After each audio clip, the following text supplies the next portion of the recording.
234. 물론 이 목록에서 빠진 것들은 눈에 띌 것이다. 하니발 군대가 알프스를 넘을 때 이용했던 아프리카 코끼리는 왜 빠졌나?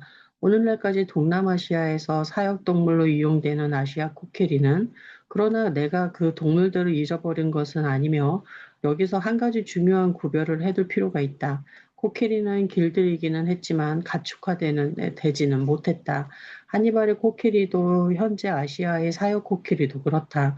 둘 다 야생 코끼리를 생포에 길들였을 뿐 감금 상태에서 번식시키는 것은 아니다. 그와 달리 가축화된 동물이란 인간이 번식과 먹이 공급을 통제하는 동물, 즉 감금 상태에서 인간의 용도를 맞도록 선택적으로 번식시켜 야생 조상으로부터 변화시킨 동물이라고 정의할 수 있다. 가축화에는 야생동물을 인간에게 더 유용한 동물로 개량하는 과정이 포함되어야 한다. 진정한 가축은 여러 면에서 그 야생 동상과는 다르다.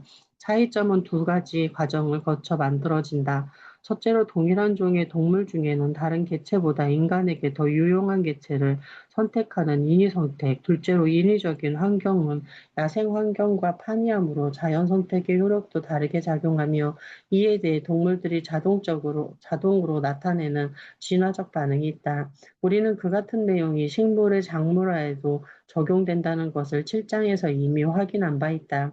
가축화된 동물이 그 야생 조상에는 분기되는 방식은 다음과 같다. 우선 크기가 달라진 종들이 많다. 소, 돼지, 양은 가축화 과정에서 더 작아졌으며 기니피그는 더 커졌다. 양이나 알파카는 속털을 보존하되 뻣뻣한 겉털을 줄이거나 없애는 방식으로 선택되었고, 소는 젖의 양을 늘리는 방향으로 선택되었다. 가축화된 동물들은 더러 두뇌가 작아지고 감각기관이 더 발달하기도 했다. 야생 포식자들에게서 도망쳐야 했던 조상들과 달리 큰 두뇌나 발달된 감각기관이 필요 없어졌기 때문이다. 가축화 과정에서 생긴 변화를 제대로 이해하기 위해 가축화된 개의 야생 조상인 이리와 수많은 개의 품종을 비교해보자.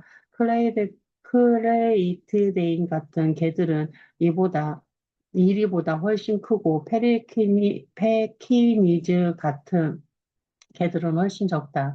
또 그레이하운드 같은 개들은 날씬해서 경주에 알맞은 체격이고 다크호스 같은 개들은 다리가 짧아서 경주에는 전혀 쓸모가 없다. 개들은 털의 모양이나 색도 서로 크게 다르고 어떤 개들은 아예 털이 없어졌다. 폴리네시아인과 아즈텍인은 먹기 위해 기르는 품종도 개발했다. 이러한 사실을 전혀 모르는 사람이 다크호스와 이리를 비교해 본다면 전자가 후자에게 파생되었다고는 짐작조차 할 수 없을 것이다. 고대의 대형 포유류 14종이 유라시아에 집중된 이후 고대 14종의 야생 조상들은 지구상에 고르게 분배되어 있지 않았다. 남아메리카에서는 일종밖에 없었다. 그 조상 동물에서 나온 것이 라파와 알파카다. 북아메리카, 오스트레일리아, 사하라 이남 아프리카에는 단 일종도 없었다. 특히 사하라 이남 아프리카에 가축화된 토종 포유류가 없다는 것은 놀라운 사실이다. 오늘날 많은 관광객이 아프리카를 찾는 이유가 그곳에 야생 포유류가 풍부하고 다양하기 때문이라고 말이다. 그와 대조적으로 고대 14종 중 13, 여기에는 주요 5종이 모두 포함된 13종의 야생 조상은 모두 유라시아에 국한되어 있다. 여기서도 그렇지만 이 책 다른 부분에서도 유라시아라는 용어에 북아프리카를 포함시킨 경우가 더러 있다. 북아프리카는 생태지리학으로 그러거니와 인류 문화의 많은 측면에서도 사하라 이남 아프리카보다 유라시아에 더 가깝기 때문이다. 물론 이 13종의 야생조상이 모두 유라시아 전역에 존재했던 것은 아니다. 13종이 모두 있었던 지역은 한 군데도 없고 어떤 야생조상은 매우 굵직적이었다. 가령 야크는 티베트와 인근 고지대에서만 야생 상태로 포화됐다. 그러나 유라시아의 많은 지역에서는 이 13종 중 꽤 여러 종이 한 지역 안에서 함께 살았다. 예를 들면 서남아시아에는 야생조상 7종이 공존했다. 이렇게 조상종이 대륙마다 매우 고르지 않게 분포되어 있었다는 사실은 다른 대륙이 아니라 유라시아 사람들이 총기, 병원균, 쇠를 갖게 된 중요한 한 가지 요인이기도 했다. 그렇다면 고대 14종이 유라시아에 집중한 이유는 어떻게 설명해야 할까? 먼저 한 가지 이유는 간단하다. 유라시아에서 가축화된 종이 서상들이 아니든 간에 대형 야생 유서 포유류의 종수가 가장 많았다. 일단 가축화 호종이라는 평균 45kg가 넘는 초식성 또는 잡식성, 즉 육식을 주로 하지 않는 의 육서 포유류가 모두 포함된다고 정의해보자. 도표 9-1을 보면 후보종 수는 유라시아에 가장 많아서 자그만 치 72종이나 된다. 그곳은 여러 부류의 동식물도 가장 다양한 편이다. 그것은 유라시아가 세계에서 가장 넓은 땅덩어리이기 때문이다. 또 생태학적으로도 매우 다양해서 광활한 열대우림은 물론이고 온대림, 사막, 소택지, 그리고 역시 가난한 둔투라에 이르는 각양각색의 생식지가 있기 때문이다. 사하라 이남 아프리카에서는 그보다 적은 51종의 후보종이 있다. 다른 부류의 동식물도 역시 유라시아보다 다양하지 않은 편이다. 유라시아보다 면적도 좁고 생태학적으로 덜 다양하기 때문이다. 아프리카의 열대우림은 동남아시아보다 적다. 남북이 37도 바깥에는 온대성 생식지가 전혀 없다. 일장에서 논의했듯이 남북 아메리카에는 원래 아프리카와 거의 맞먹을 만큼 후보종이 많았지만 이들 대형 야생 포유류는 약 1만 3천 년 전에 대부분 멸종되었다. 그중에서 만약 살아남았다면 가축화되었을 가능성이 높은 동물들, 즉 여러 종의 말이나 낙타류도 대부분 포함되어 있었다. 토스. 가장 작고 가장 고립된 대륙인 오스트레일리아의 경우 어느 시점에서 보더라도 유라시아, 아프리카, 남북 아메리카보다는 훨씬 적은 수의 대형 야생 포유류가 존재했다. 그리고 얼마 되지 않은 이 후보종들마저도 남북 아메리카에서와 같이 오스트레일리아에서도 인간이 처음 살기 시작하던 무렵에 붉은 캥거루만 남기고 모두 멸종되었다. 그러므로 대형 포유류가 주로 유라시아에서 가축화된 까닭을 설명한다면 후보종에 해당하는 야생 포유류가 애당초 그 대륙에 가장 많았고 지난 4만 년 동안 멸종된 후보종은 가장 적었다는 사실도 하나의 이유가 될 것이다. 그러나 도표 9-2에 표시된 숫자들을 살펴보면 그러한 설명이 전부는 아니라는 것을 알 수 있다. 후보종이 실제로 가축화된 비율도 유라시아에서 가장 높았고 18%, 사하라 이남 아프리카에서는 유난히 낮았다. 51종의 후보종 중 단 한 종도 가축화되지 않았다. 특히 놀라운 사실은 유라시아에서 이미 가까운 친척이나 비슷한 포유류가 가축화되었는데도 아프리카나 아메리카에서는 가축화되지 않은 경우가 많다는 점이다. 어째서 유라시아의 말은 가축화되고 아프리카의 얼룩말은 그렇지 못했을까? 왜 유라시아의 돼지는 가축화되고 아메리카의 패컬이나 아프리카에 살던 3종의 진짜 야생 돼지들은 그러지 못했을까? 유라시아의 야생 소들은 5종, 오록스, 물소, 야크, 인도들소, 반탱이나 가축화 되었는데 어째서 아프리카 소나 아메리카 들소는 그러지 못했을까? 어째서 아시아의 무플론, 가축화된 양의 조상은 가축화되고 북아메리카의 큰풀 양은 안 되었을까? 비유라시아 지역에서 토종 포유류가 가축화되지 못한 이유, 과연 아프리카, 남북 아메리카, 오스트레일리아 등지의 여러 민족은 서로 엄청나게 달랐으면서도 모두가 가축화에 대한 어떤 문화적 장애물들을 공유했는데 유독 유라시아 민족들만이 예외였을까? 예를 들자면 아프리카에는 대형 야생 포유류가 풍부해서 얼마든지 사냥하여 잡을 수 있었으므로 아프리카인들은 굳이 가축을 보살피는 수고를 할 필요가 없었기 때문일까? 이 질문에 대한 대답은 확실하다. 아니오다. 위와 같은 해석을 반박할 수 있는 증거는 5가지나 된다.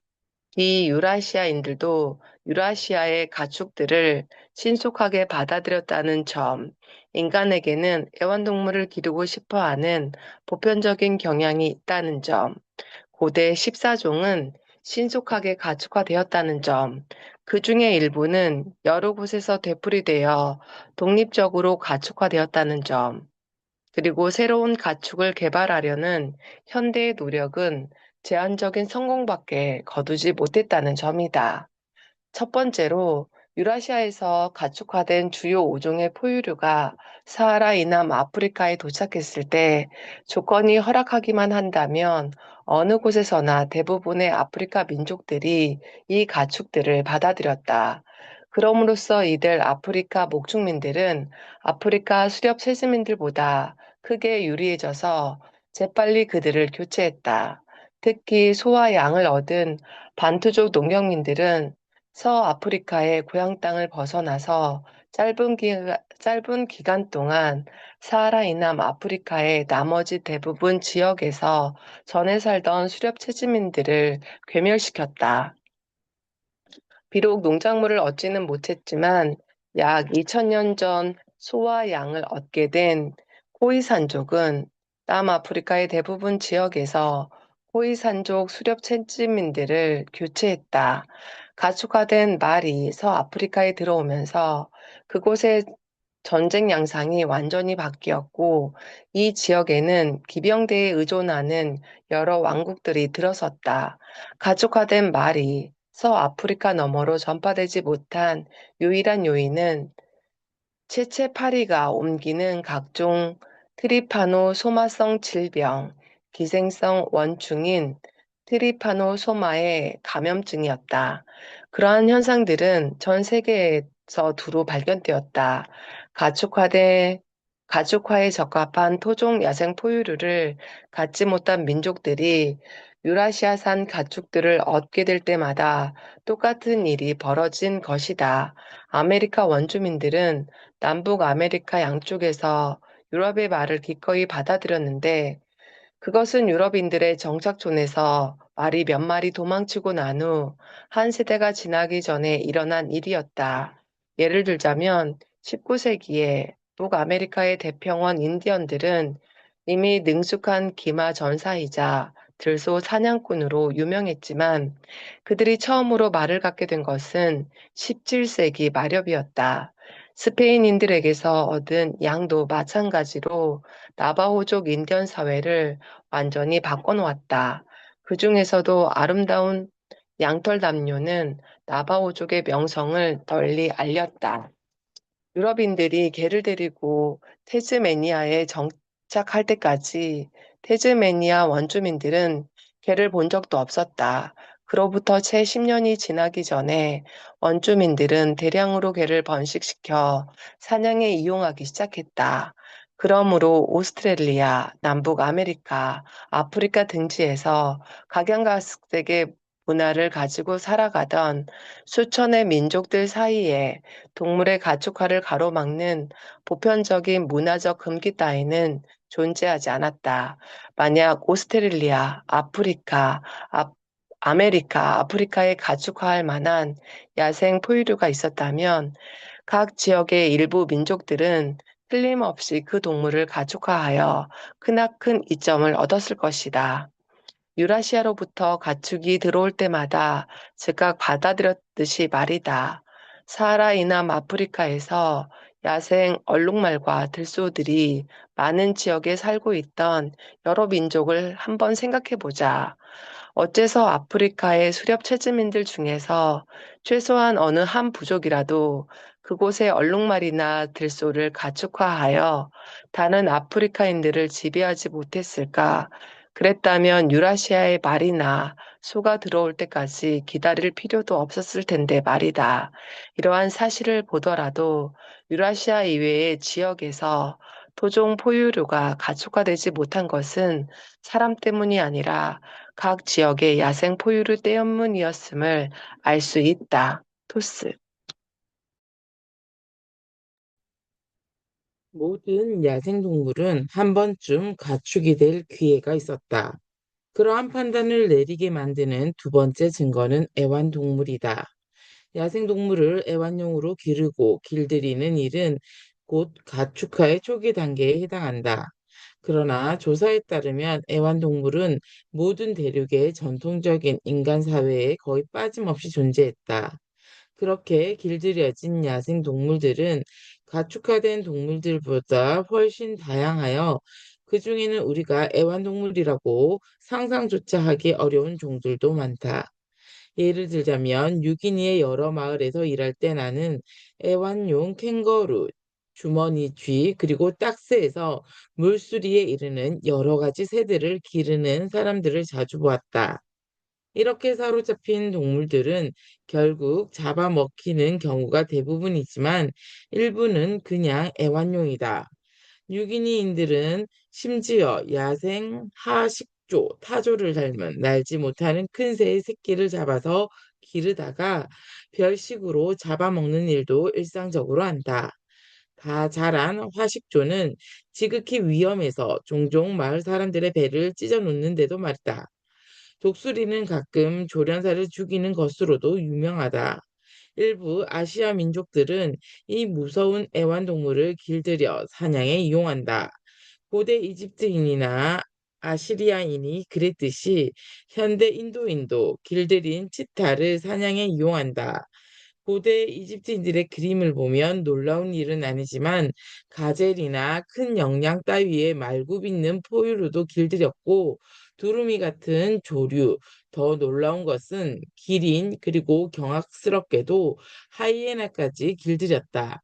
누가 보아도 위험한 짐승이지만 로마 시대에는 아프리카 코끼리도 길들였고 아시아 코끼리는 오늘날에도 길들여지고 있다.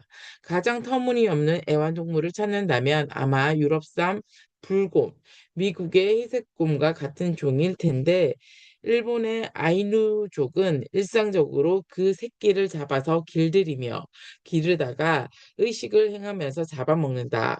이처럼 많은 야생동물이 인간과 동물의 관계에서 가축화의 첫 단계에 이르렀지만 그 마지막 단계까지 나아가서 마침내 가축이 된 동물은 극소수에 불과하다. 1세기도 더 전에 영국 과학자 프랜시스 겔턴은 이러한 모순을 간결하게 정리했다. 모든 야생동물은 한 번쯤 가축이 될 기회가 있었다. 그 중에서 일부는 이미 오래전에 가축이 되었고, 나머지 대부분은 과거에 어떤 사소한 문제 때문에 실패했으며, 앞으로도 영원히 야생 상태로 남아있을 운명인 듯하다. 대형 포유류의 가축화 시기. 길턴의 견해는 가축화에 적합한 대형 포유류라면 이미 초기 목축민들이 빠짐없이 가축화했을 것이라는 생각이다. 이를 입증하는 세 번째 증거는 가축화의 시기다. 우리가 고고학적 증거를 통해 가축화 시기를 알고 있는 동물은 모두 BC 8000년에서 2500년경에 가축화되었다. 최종 빙하기가 끝나고 정주형 농경 목축 사회가 생겨난 후 처음 몇천 년 동안 일어난 일이었다. 도표 9-3에 요약되어 있듯이 대형 포유류를 가축화한 시대는 양, 염소, 돼지로 시작해 낙타류로 끝을 맺었다. 그리고 BC 2500년 이후에 새로 생긴 중요한 가축은 아무것도 없었다. 물론 BC 2500년보다 한참 뒤에 처음으로 가축화된 소형 포유류도 없지는 않다. 토끼는 중세 시대에 와서야 비로소 식용으로 가축화되었고, 쥐와 생쥐는 20세기에 와서 실험용으로, 그리고 햄스터는 1930년대에 들어와서 애완용으로 가축화되었다. 이렇게 소형 포유류의 가축화가 계속 진행되고 있는 것은 놀라운 일도 아니다. 야생 상태의 후보종이 수천 종이나 있고 그 동물들은 전통 사회에서는 굳이 키울 만한 가치가 없었기 때문이다. 그러나 사실상 대형 포유류의 가축화는 4,500년 전에 이미 끝났다. 그때까지 148종에 달하는 전 세계의 대형 후보종들은 모두 무수한 시험을 거쳤을 텐데 그 중에서 몇 종만이 시험을 통과했고 나머지는 다 가축화에 부적합했을 것이다. 일부 포유류가 다른 포유류보다 훨씬 적합하다는 것을 뒷받침하는 네 번째 증거는 동일한 종이 연겁 후 독립적으로 가축화되었다는 사실이다. 우리는 최근에 와서야 비로소 미토콘드리아 DNA의 유전 물질을 연구할 수 있었다. 이미 오래전부터 추측했던 것처럼 인도의 혹등소와 혹이 없는 유럽소는 수십만 년 전에 하나의 야생 조상으로부터 분기된 이종의 소에서 나왔다는 사실이 유전적으로 밝혀졌다. 다시 말해서 인도인들은 야생 오록스의 인도산 아종을 가축화했고 서남아시아인들은 오록스의 서남아시아산 아종을 독립적으로 가축화했는지도 모른다. 또 어쩌면 북아프리카인들도 북아프리카산 오록스를 독립적으로 가축화했는지도 모른다. 마찬가지로 1위는 남북 아메리카에서 독립적으로 가축화되어 개가되었지만 아마 중국과 서남아시아를 비롯한 유라시아의 여러 지역에서도 그랬을 것이다. 현대의 대지는 중국과 서유라시아에서 각각 독립적으로 가축화되었지만 그 밖에 몇몇 지역도 가능성이 있다. 이러한 사례들은 곧 가축화에 적합한 몇 종의 야생 동물들이 한꺼번에 다수의 인간 사회로부터 주목을 받았다는 것을 보여준다. 극복할 수 없는 가축화의 장애 요인.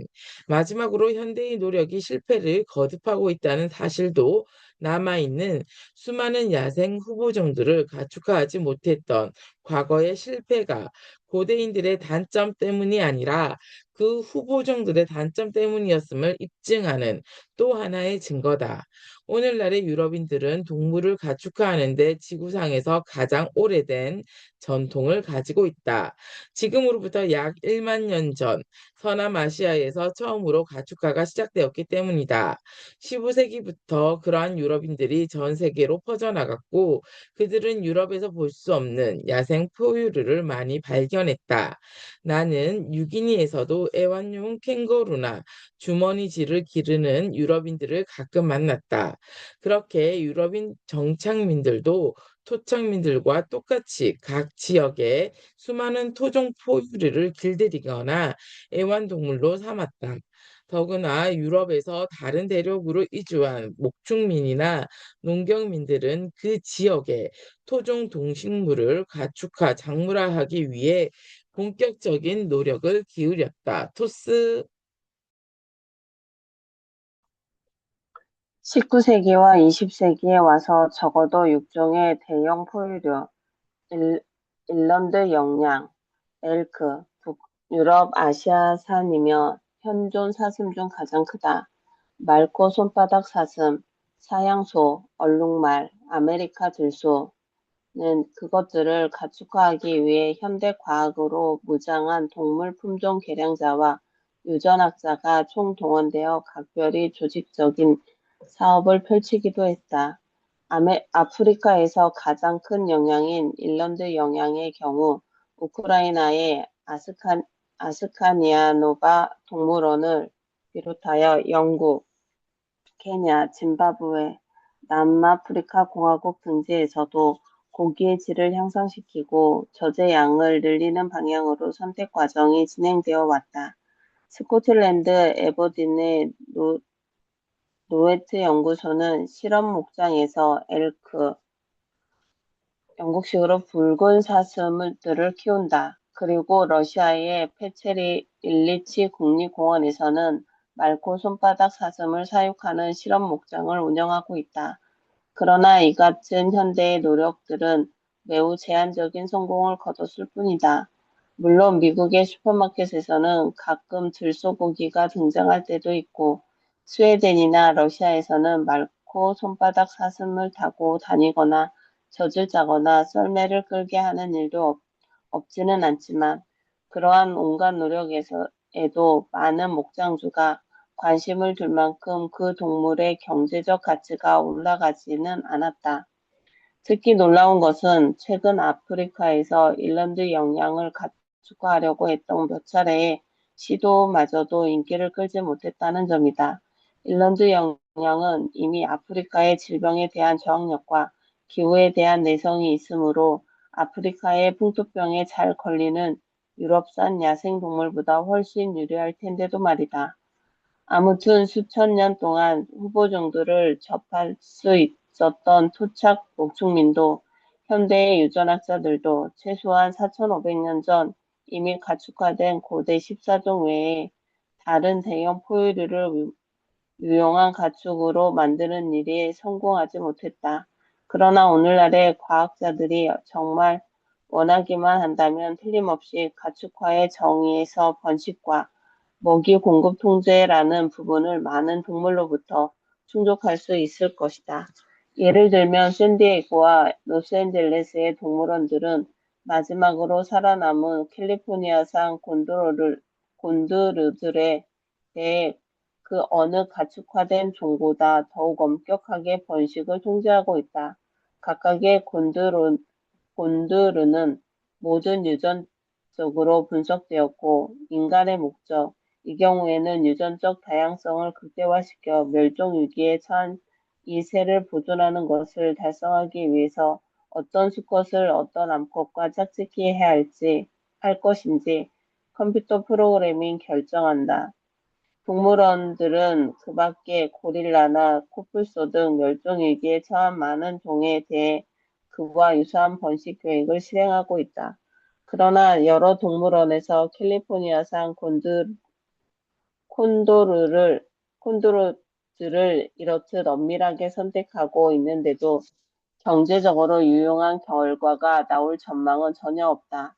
코뿔소의 경우도 마찬가지다. 코뿔소에서는 무려 3톤이 넘는 고기를 얻을 수 있는데 말이다. 코뿔소는 그 밖에 대부분의 대형 포유류에도 도저히 극복할 수 없는 가축화의 장애 요인이 있기 때문이다. 영원히 야생 상태로 남아있을 운명. 148종에 달하는 전 세계의 대형 야생 초식 육서 포유류, 가축과 후보종 중에서 겨우 14종만이 시험을 통과했다. 나머지 134종은 왜 떨어졌을까? 그 동물들에 대해 프랜시스 켈던이 영원히 야생 상태로 남아있을 운명이라고 했던 것은 어떤 조건들을 가리키는 말이었을까? 그 대답은 안나 카레리나의 법칙에 부합된다. 야생 후보종이 가축화되기 위해서는 많은 특성을 갖추어야 한다. 이 필수적인 특성들 중에서 단 한 가지만 결여되어도 행복한 결혼을 만들려는 노력이 실패하는 것처럼 가축화의 노력도 실패할 수밖에 없다. 얼룩말과 인간을 비롯하여 서로 잘 어울리지 않는 여러 쌍들을 짝지으려는 결혼 상담원 노릇을 하면서 우리는 가축화가 실패하는 원인을 적어도 6가지는 찾을 수 있다. 식성. 어떤 동물이 식물이나 다른 동물을 먹을 때 그 먹이가 가진 생물 자원의 소비에 생물 자원으로 환원되는 효율은 100%에 훨씬 못 미친다. 대개는 10% 수준에 불과하다. 즉 체중 450kg의 소를 키우려면 옥수수 4,500kg이 필요하다. 더구나 체중 450kg의 육식동물들을 키우기 위해서는 옥수수 45,000kg을 먹고 자란 초식동물 4,500kg를 먹어야 한다. 초식동물이나 잡식동물만 보더라도 그 중에 많은 종은 목장에서 키우기에 자격 미달이다. 그들은 코알라처럼 즐겨 먹는 식물을 너무 까다롭게 고집하기 때문이다. 이렇게 근본적인 비효율성 때문에 육식성 포유류는 단 한 종도 식용으로 가축화되지 못했다. 고기가 너무 질기거나 맛이 없어서가 아니다. 우리는 육식성의 야생 물고기도 많이 먹고 있으며 나는 사자 햄버거의 기막힌 맛을 경험한 바 있다. 그 중에서 가장 예외적인 존재라면 개라고 할 수 있다. 개는 원래 번견이나 수렵견의 용도로 가축화되었지만 아스텍 시대의 멕시코, 폴리네시아, 고대 중국 등지에서는 식용으로 개발하여 기르기도 했다. 여기까지 하겠습니다.